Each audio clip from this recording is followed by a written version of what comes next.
Have you ever noticed frogs croaking louder before it rains? It's not magic, it's science. Frogs are nature's living weather sensors.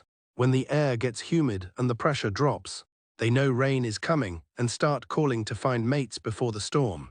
Some species even move closer to water when they sense moisture in the air. Scientists have studied these patterns to build climate sensors that work just like frogs.